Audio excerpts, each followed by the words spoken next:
When I was a kid growing up in the suburbs of Chicago, there were two Toyota sports cars that you lusted after, and those of course were the Toyota Celica and the Toyota Supra. Well, fast forward 20 years later, and check it out. We've got the brand new Toyota 86, which, just like the Celica, fulfills a very similar role, and of course we've got the brand new and highly anticipated Toyota Supra. And in this video we're going to compare and contrast the 86 to the Supra. We're going to find out if this car is indeed worth twice as much as that car. And stay tuned for this very exciting and classic TFL mashup review.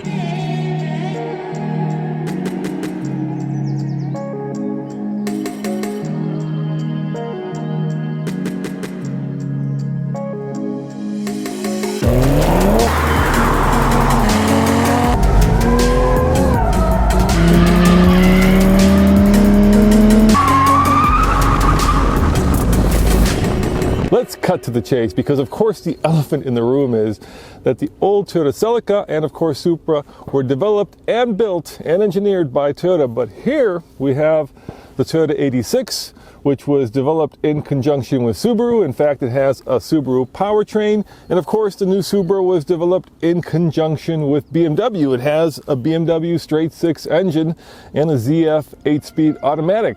And the question that you may be wondering, and the question that we'll answer by the end of this video, is why isn't Toyota building their own 86, and why are they partnering with two different companies to build these sports cars?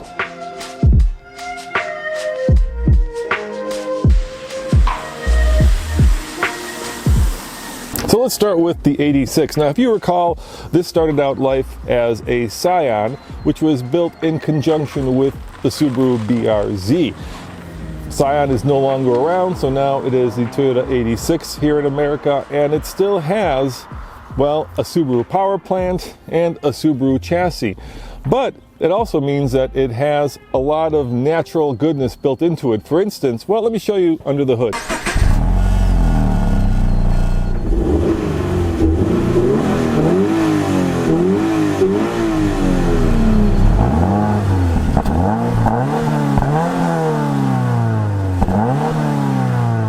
For instance, this Subaru-sourced horizontally opposed four-cylinder puts out just over 205 horsepower and not a lot of torque. But what that means is, since it's horizontally opposed and the cylinders go back and forth like this, it gives the car an incredible low center of gravity, something that is not easy to accomplish. But the Supra actually has accomplished it. It even has a lower center of gravity, but let's hold off on the Supra. Let's talk about what you can use to shift this car. There are two things that make the Toyota, and really that's what you guys hate, right? The fact that companies are creating a little bit of brand confusion by building basically two versions of the same car and putting two different labels on it. But the two things that make the 86 unique are, of course, something that is intrinsic to this car, and that is balance. And we'll talk about that a little bit more when we get to the Supra. And of course, this. It's a manual transmission. Yeah, you can't get an automatic, but there is a manual here, which is unique now, as manuals are dying. And so sometimes when companies partner, it allows them to do things like actually put a manual transmission into a sports car, which of course begs the question, why doesn't that one have it? Of course, style-wise, these cars are very different, even though they're both Toyotas. And I gotta tell you, this one to me is a little kind of funky, whereas this one is just plain Jane gorgeous. But before we talk about what makes this car so unique, let's take this one for a ride and find out if a $27,000 car can be as much fun as a $50,000+ car. And in general, this car is all about balance. And balance, of course, is that almost indefinable trait where the amount of power that the vehicle has is perfectly suited to its chassis dynamics, to its brakes, to its aerodynamic profile, to its center of gravity. In other words, it is perfectly balanced so that when you drive it, you feel like you're at one with the car. Now, that's the theory. Of course, in real life, if you're a big old Excel American like me, there's really no replacement for displacement. And that's what this car, to some extent, is missing. It's a very American way of looking at the world. Instead of trying to go around a corner and hit the perfect apex, what we're always trying to do is just smoke the rear tires as much as possible. Which one is better? Well, that's a really bad way to look at it. One isn't better than the other. They're just different. And in a country where we can go thousands of miles without making a turn on the interstates, then power and comfort become paramount. Whereas in a country like Japan, where there's a lot more people per capita, then balance becomes more interesting. But like I say, from an American point of view, when I give this vehicle the beans,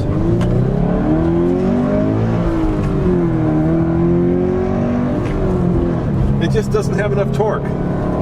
It needs a turbocharger, and I need to be able to feel it kick me in the ass and push me down the road so that I get a big smile on my face, because American roads are really more like drag strips than racetracks. And in the world of stoplight drag races and Wednesday night drag strips, this car just doesn't have the proper amount of torque to compete. So is it better? Is it worse? It's different. And of course, the bigger question is, how does the Toyota Supra compare when you use that metric? And there's only one way to find out, and that's to get behind the wheel.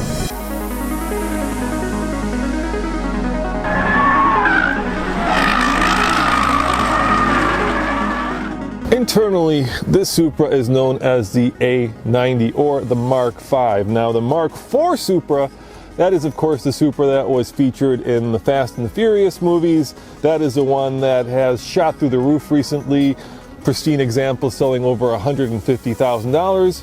Why is that? Well, you know what? I've kept you waiting long enough. Let's jump in the car. I'll explain.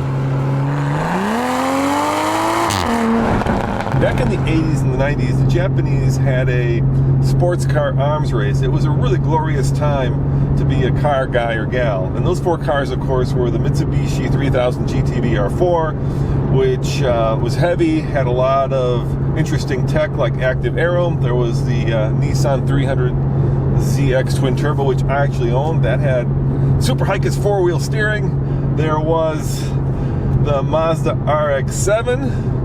And of course, there was the Toyota Supra Turbo. Out of those four cars, the two that are the most coveted today aren't the Z or the Mitsubishi, but of course the RX-7 and the Supra. Now, why is that? I think it's simple. It's because both of those cars appeared in the Fast and Furious movie franchise. In fact, the Supra was featured in the Fast and Furious 3 years after it stopped being sold in America in '98. And ever since then, people have longed for this car. And one of the reasons that the Mark IV Supra is so popular is because it had a bulletproof straight-six engine. You could turbocharge that thing within an inch of its life, and that engine block would take it. Now the RX-7, of course, that's a whole different story. Rotary engine, unique power plant, much sought after today. Almost impossible to find one that hasn't been somehow tuned. And unfortunately, the Z and the Mitsubishi, those are cars that you could buy all day long for between $10,000 and $15,000. Now, the Toyota 86 was co-developed with Subaru, and for JDM or Japanese domestic market fans, that means the two Japanese companies got together and built a pretty unique and cool car. This, on the other hand, well, this is a little bit more problematic because the BMW M guys and gals and the JDM guys and gals are kind of like oil and water. And a lot of the comments that we've been reading from you guys is that you're not happy because of this.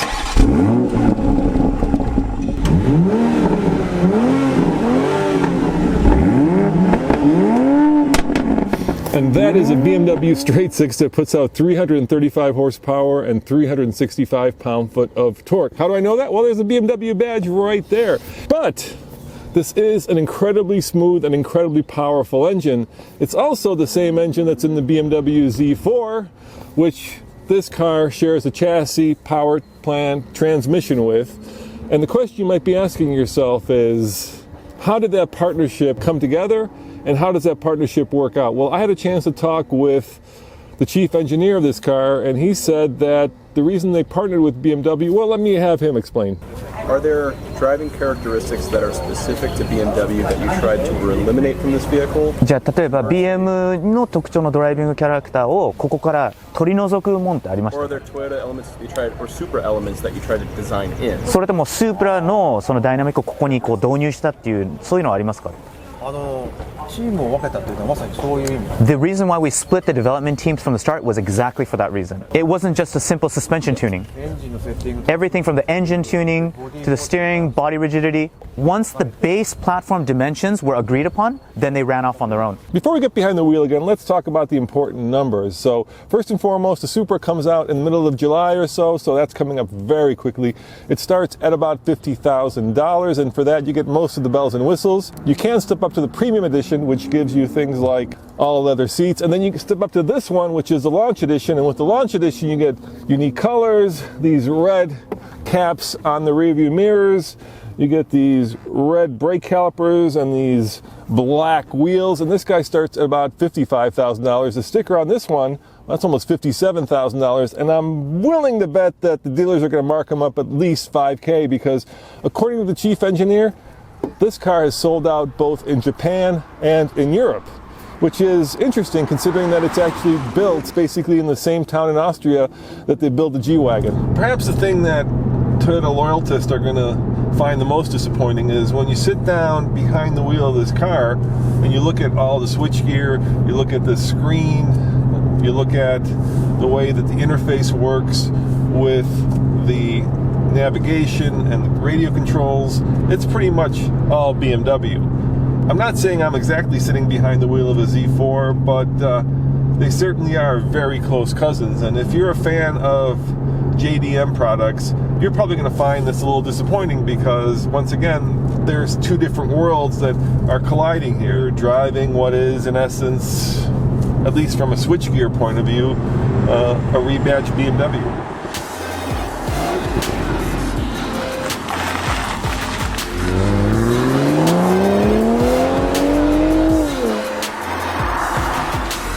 I was at the Detroit Auto Show when Toyota rolled out the FT1 concept, which was amazing.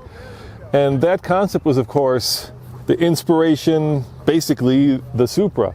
It was designed in California, and the idea behind the design language of this car was to make it look like all the scoops and all the curves and all the intricate details of this car are meant to be windblown in such a way that it's very organic and yet very functional.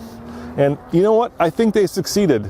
The 86, it's okay. It's a bit of a stylistic mismatch in a lot of ways, but this car, especially when you see it in person, is absolutely gorgeous. I especially like these big fat haunches when you're driving a car and you see those in the rearview mirror.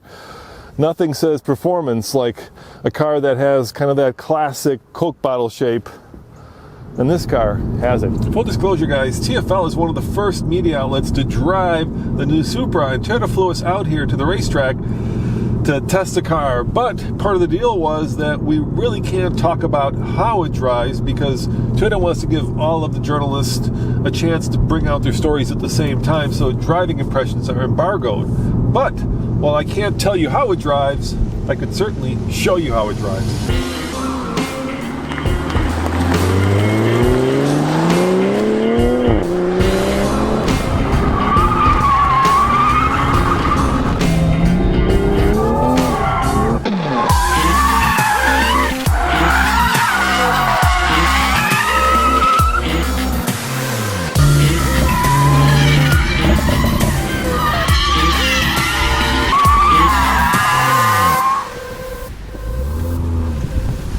For twice as much money, you get, well, almost twice as much performance. The Toyota GT86 gets to 60 in about 7.6 seconds, give or take.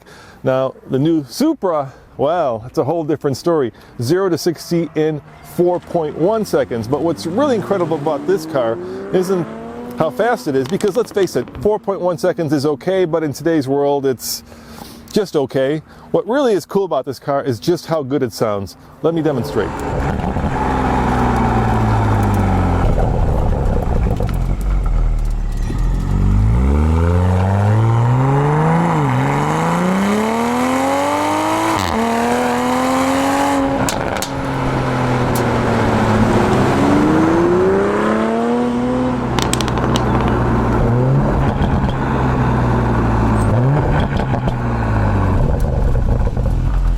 Let's talk about balance, because Toyota will tell you that both of these cars are perfectly balanced. In other words, 50-50 weight distribution, low center of gravity, and just enough power for the chassis. And the question is, why doesn't this car have more power since the BMW version does? Well, we asked the chief engineer, and here's his answer. 今のバランスでパワーが足りないって思うかどうか。 So of course he's thought about that, of course.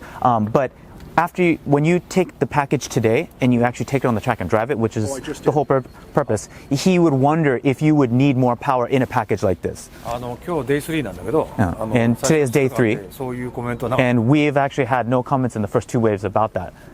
You are an engineer. You always want more power. でもあんたエンジニアだからもっとパワーいつも欲しいでしょ。確かにパワーはもう再現ないんだよね。 And so of course, power, it's endless. 多分今あと50馬力っていうかね。 And so let's say, if you wanted another 50 horsepower, or それはすぐ慣れるね。 yeah, I mean that's really easy to do. じゃあもっと。 But then you're always going to be looking for more and more, and it's an endless cycle. So obviously the Supra does not compete with the 86. In fact, it competes with the Porsche Cayman. And the chief engineer of this vehicle said that Toyota actually bought a bunch of generations of Porsche Cayman just to benchmark the vehicle so that they can make this much more competitive. Now, how is it different from the 86? Well, first and foremost, there's that. 0 to 60 in 4.1 seconds, and an engine note that, well, is too much more, let's call it aggressively, than the 86. But perhaps the real question is, how does it compete and compare to the Z4? Because that's the elephant in the room. And the best answer to that is how it was developed. Now, while both cars started with basically the same platform, the same BMW straight 6 twin scroll turbo, the same 8-speed ZF, after that, the development teams for Toyota and BMW's parted company, so that Toyota will tell you that this car was developed specifically to be a Toyota and to be a Supra and to follow in the footsteps of the A80 or Mark IV. It certainly looks that way from the outside, but you can't help but feel that this is kind of BMW on the inside and yet Supra on the outside.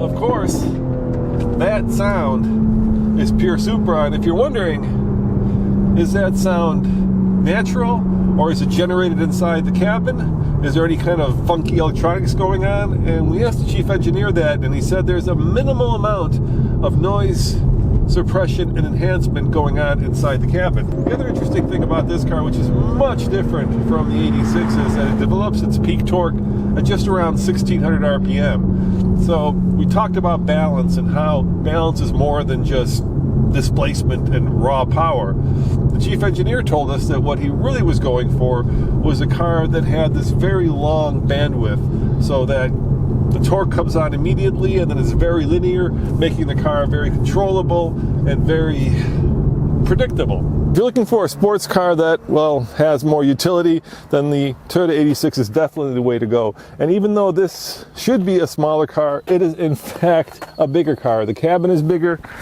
It's a lot easier to get in and out of. There's much more room both in the front and you've got back seats. Now, ironically, not only is this cabin bigger than the Supra, but the Supra is wider. In fact, the front track of the Supra is 3 inches wider and the rear track is 2 inches wider than the Toyota 86. But if you want space and you need some back seat room, definitely go for this one. That one fits like, well, let me show you. Toyota will tell you that they designed the Supra to be a pure performance car, which means, for instance, that this sill right here is wider than most other Toyotas. And for instance, in practical terms, that means when you sit down over here, your legs will get dirty because this sill is so wide. But that was done so that the Toyota can be reinforced in such a way to make it as stiff as possible. But the downside to all that racetrack focused engineering is, yeah, this, see right there? There's just, if you're 6'2" and you've got a tall torso, oh my, it's just, yeah, tight is probably being kind.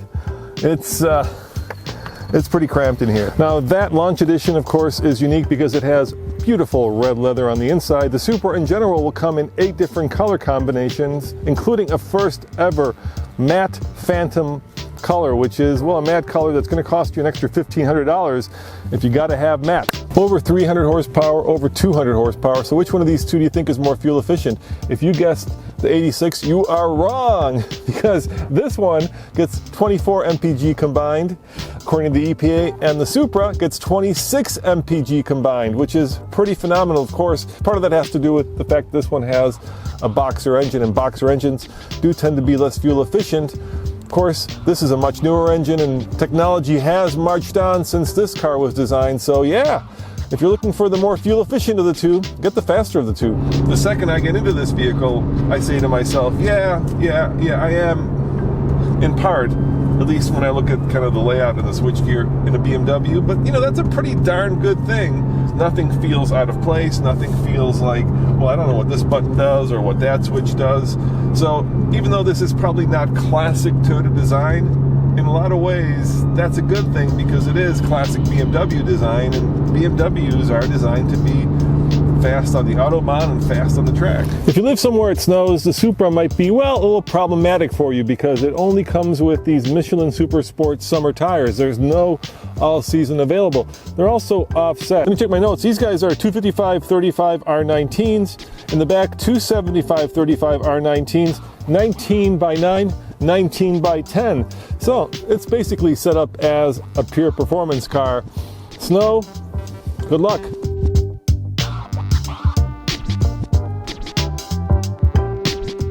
I started this review by asking a simple question.